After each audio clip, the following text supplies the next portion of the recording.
Pernah kepikiran nggak sih apa sih rahasianya trader-trader kripto papan atas itu? Nah, dalam beberapa menit ke depan, kita bakal bongkar sistem yang mereka pakai buat konsisten ngalahin pasar. Siap-siap ya, karena kita akan mengungkap strategi yang memisahkan 3% pemenang dari sisanya. Oke, kita mulai dari fakta yang pahit dulu ya. Kenapa sih 97% trader kripto itu gagal? Menurut panduan ini, jawabannya bukan karena nasib jelek atau pasal yang nggak bisa ditebak. Ini semua hasil dari kesalahan yang sebenarnya bisa kita kenali dan yang lebih penting bisa kita hindari. Nah, ini dia nih bedanya. Kebanyakan trader itu memperlakukan pasar kayak kasino. Mereka cuma lempar dadu, baperan sama pergerakan harga, dan berharap menang besar. Sebaliknya, 3% trader elit itu beroperasi kayak ahli strategi. Mereka nggak berjudi, mereka mengeksekusi sebuah sistem. Oke, sebelum kita bongkar sistemnya, kita harus paham dulu medan perangnya kayak gimana. Pasar kripto itu bukan sekedar pasar saham biasa loh. Ini adalah demam emas digital buat generasi kita, di mana kekayaan bisa diciptakan atau dihancurkan dalam sekejap mata. Kutipan ini, wah pas banget sih. Setiap generasi itu punya aset outliernya sendiri. Aset yang bisa mendefinisikan ulang kekayaan. Buat kita, ya aset itu namanya kripto. Potensinya luar biasa, tapi risikonya juga sama besarnya. Selamat datang di demam emas digital. Terus gimana dong caranya kita navigasi di medan yang liar ini? Panduan ini menawarkan senjata ampuh. Sebuah kerangka riset dengan 3 cabang yang dirancang khusus untuk menaklukkan volatilitas pasar. Namanya Trisula Trader. Gini, penting banget buat dipahami ya Trisula. Ini bukan sekedar taktik atau trik biasa. Ini adalah sebuah metodologi riset yang komprehensif. Sebuah pendekatan 3 lapis yang, kalau diterapkan dengan benar, bakal ngasih kamu keunggulan analitis yang tajam banget dibanding 97% trader lainnya. Nah ini dia jantung dari kerangka kerjanya. Nggak semua riset itu bobotnya sama. Lihat deh pembagiannya. Setengah dari fokus kamu, iya 50% penuh harusnya ke riset narasi. Ini adalah komponen yang paling sering disepelein, tapi menurut sistem ini justru ini yang paling menentukan. Yuk kita bedah cabang pertama dan yang paling penting ini. Riset narasi. Ini bukan soal fundamental yang jelimet atau grafik yang bikin pusing kepala. Ini tentang psikologi pasar. Ini tentang memahami cerita apa yang lagi dipercaya sama pasar dan belajar buat surfing di atas gelombang sentimen itu. Kuncinya itu simple. Bedain antara sektor sama narasi. Sektor itu ibarat benua, luas, stabil, geraknya lambat. Contohnya infrastruktur. Nah, kalau narasi itu kayak badai, cepat, kuat, tapi umurnya pendek. Kayak demam GameFi atau AI beberapa waktu lalu. Disinilah keuntungan besar berada. Menangkap badai ini sebelum orang lain sadar.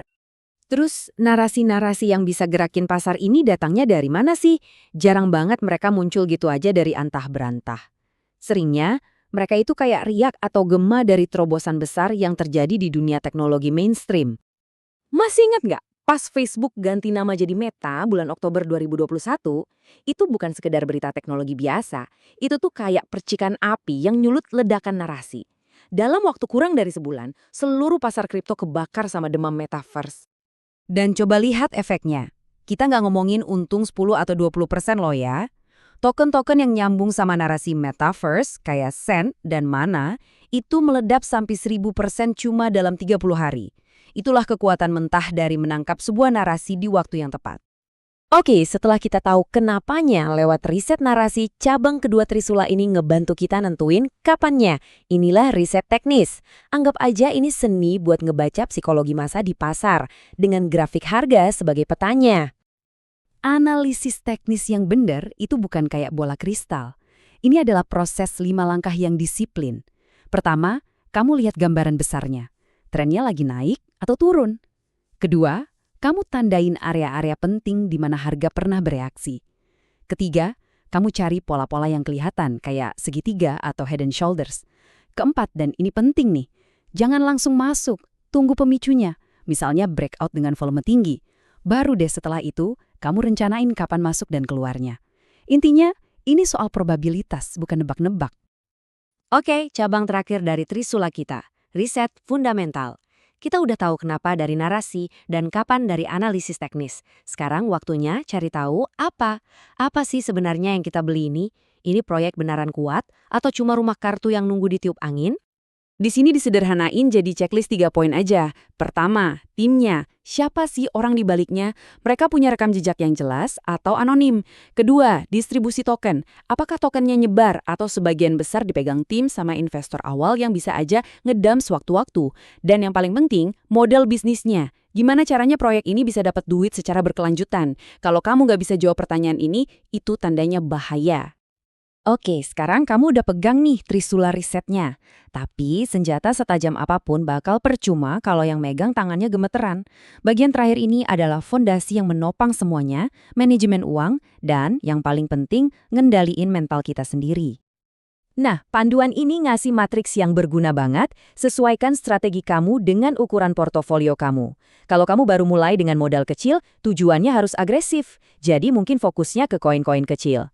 Seiring portofolio kamu tumbuh, prioritasnya geser. Dengan modal besar, permainannya bukan lagi gimana caranya jadi kaya, tapi gimana caranya tetap kaya. Nah, disitulah aset yang lebih aman kayak Bitcoin berperan. Dan pada akhirnya, semuanya balik lagi ke sini. Pasar itu medan pertempuran emosi. Kamu bisa aja jadi analis paling jago sedunia, tapi kalau jual karena panik atau beli karena serakah dan FOMO, ya pasti kalah. Mengendalikan pikiran kamu adalah kunci terakhir dan paling penting untuk membuka kesuksesan yang konsisten. Nah, jadi itu dia sistem lengkapnya Trisula Riset, narasi, teknis dan fundamental yang berdiri kokoh di atas fondasi manajemen uang dan penguasaan mental. Kamu sekarang punya peta jalannya loh. Pertanyaannya bukan lagi apa yang harus dilakuin, tapi apakah kamu punya disiplin buat ngelakuinnya. Siap nggak buat jadi bagian dari 3% itu? Keputusannya ada di tangan kamu.